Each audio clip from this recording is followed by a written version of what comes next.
The Thunder take on the San Francisco Bulls this evening at the Cow Palace beginning at 7:15. Mike Benton with you, and before the bus trip, joining us here is forward Eric Hunter. And Eric, he'll face in this team, get that first win on the road in about a month. Why do you see it happening here this evening, though?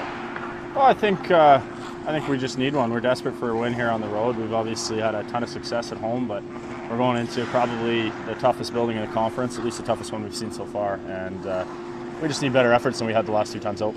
This San Francisco team, very big at the Cow Palace. It can be very cavernous as well. How do you adjust?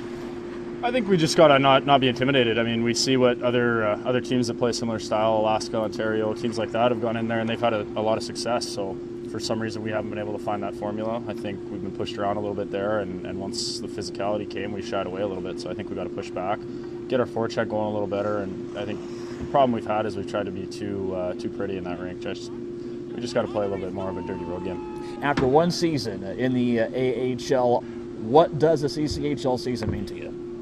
Well, I think it's an opportunity. The reason I came here in the first place was, my agent and I both felt it was a chance for me to come into a great organization. Obviously, we know the skill and talent that Edmonton has and down through Oklahoma City, but it was a chance for me to come down to this level and show that I can be offensive still. And, last year I was a bit of a mucker and grinder and played a pure fourth-line role, but I wanted to be able to show the Oilers especially that, I do have an offensive upside and I can be trusted in all areas of the game, power play, on penalty kill, and I think I'm doing that so far.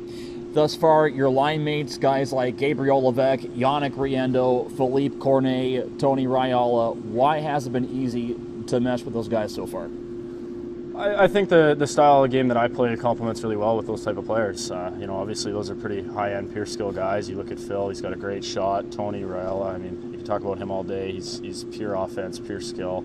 And I think even guys like Gabriel Levesque and Yannick Riendo, they're the same type of player. They're a lot offensive, skill guys, maybe not as physical. And sometimes when you pair a guy like that with a guy that plays the way I do, a guy that forechecks and is willing to go to the dirty areas, it tends to complement each other really well.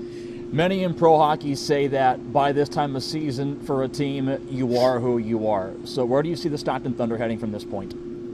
Well, I think I like who we are. I mean, obviously we had a ton of success early. I think we had a couple players on our lineup that probably should have been in the American League, and they've since gotten their chance. But at the same time, in this league, bodies change every day. I mean, this morning we got Cam Abney in the room. We haven't had 10 forwards in the lineup for over a month probably. So it's tough to say you are who you are. There's definitely a team identity that develops, and we're still working on that. And I think that's going to come here. This is, like Coach says, 7 games in 10 nights. This is where your identity comes to fruition. So I guess at the end of these 7 games, we'll see who we are. Eric, thank you. Good luck in the Bay Area this evening. Great, thank you. Thunder hopping on the bus again in a matter of minutes as they take on the Bulls this evening in San Francisco. Again, the game time is at 7:15. We're on air at 7 o'clock on radio at 1280 KWSX. Additionally, online at StocktonThunder.com. From Stockton, I'm Mike Benton for Thunder Vision.